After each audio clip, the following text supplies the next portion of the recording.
this particular project group. I also seen a giant satellite dish, which was used for communication. Then I heard someone say to me, Project A, Project B.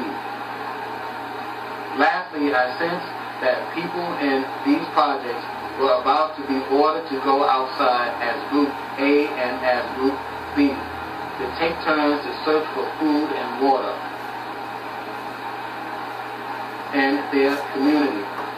But I also sensed that most people hid inside their project apartments because they were afraid to go outside, since these projects were on lockdown by the gangs that control their public housing facilities.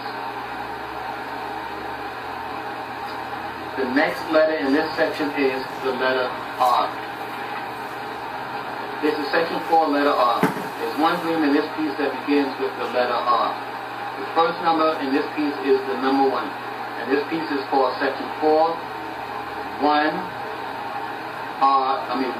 Red Dragon Dream, or S41RDD. In the month of March 8, 2009, I recorded this dream in my dream book. Today I dreamt about a cosmic event. In this dream I dreamt that I witnessed a small group of guys across the street from my house on Halsey Street. These individuals across the street held their faces upward. Then their face displayed a look of disbelief. It was daytime. Later in this dream, I found myself upon the roof of my home. Now the sky was slightly dim. It could have been evening time now.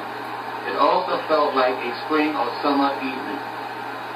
Then automatically my face lifted upward, and then my eyes beheld a spectacular sight in the sky. The spectacular sight was a very bright red dot in the evening sky. This bright red dot displayed a red snake-like tail behind it. This object in the sky was bright enough to cast a reddish glow upon the roof I stood upon. Then I woke up from this dream, and I also have a drawing of this dream. This is what I seen in the sky. Like I told you earlier, I seen a red-like dot, and behind the dot was a snake-like red tail behind this red dot. The next letter in this section is the letter S. This is section 4, letter S. There are 3 dreams in this piece that begins with the letter S. There's one dream about storms, there's one dream about our sun, and there's one dream about a spoken word.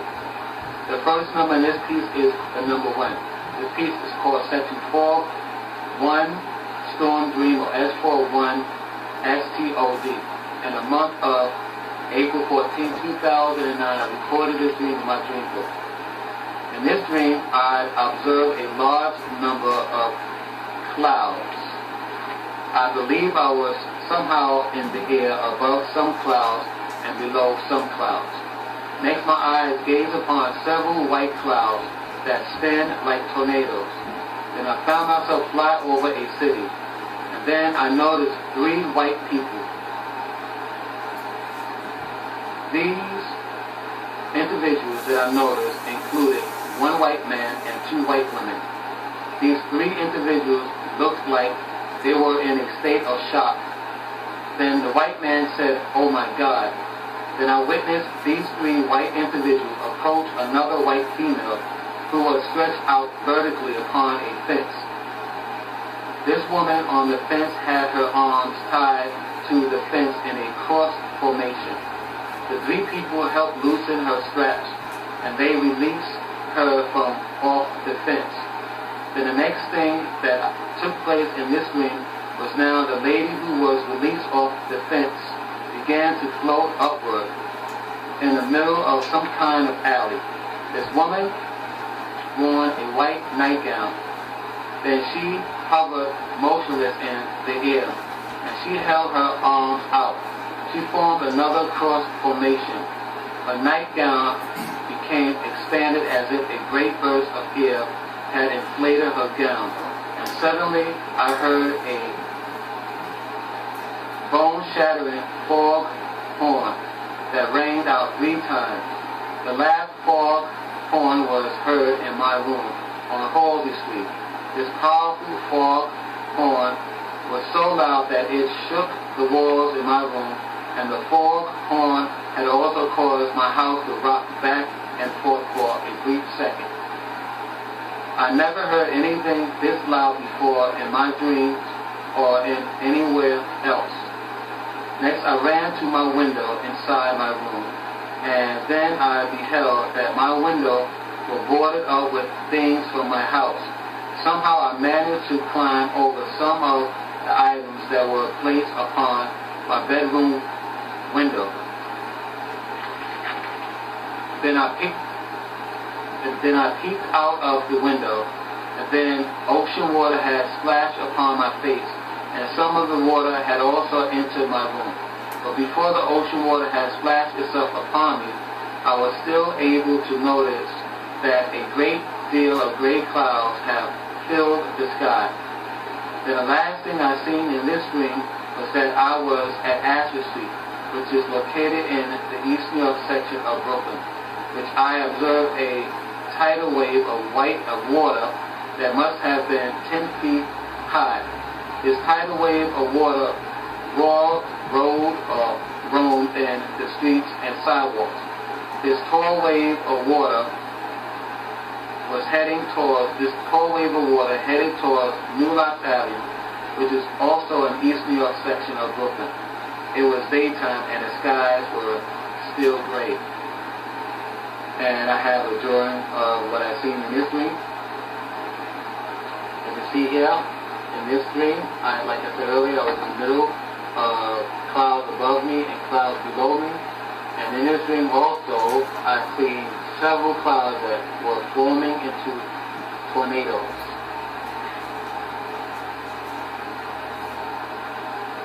The next number in this piece is the number 2. This piece is called Section 4, One Sun Dream, or S41 SUD. In the month of May 6, 2009, I recorded this dream in my dream book. This dream may become the most shocking and awesome dream that I ever dreamt. In this dream, one of the first things I noticed was that I was upon a roof. I could have been on the roof of my old home, which is located in East New York, Brooklyn, or I might have been upon a roof of another home. Then I became afraid because I seen something in the sky that looked like the Earth's sun. This sphere was in the sky, and it was pencil gray with a bit of white and a touch of grayish blue. This thing that looked like our sun was going through a severe case of solar flares. I even seen streams of gaseous flare fly upward upon the surface of this sun-like object, and then the flares would fall back upon this sun. Next, I spotted another giant sphere, a ball-like object, slowly approach the face of this sun. Then this object stood in front of the sun. This object had eclipsed the sun. The sky above me became black. The sky was soft for about a few minutes. Then this object moved out of the sun wave, and the sky above me became bright again. But now there were 3 or 4 other spheres in the sky. These other spheres looked like grayish moons, which all stood around the sun that still eject flares off its surface. I was so afraid of the objects in the sky, but at the same time I could not keep my eyes off these celestial objects. Then the very last thing I seen in this dream was a gigantic hand that formed underneath these celestial objects. I said out loud, "Oh my God, that's the hand of God." Then this hand slowly moved from right to left. Then I woke up from this dream, and I have several drawings of what I dreamt. As you see here, this is what I seen in this dream. First thing is that I seen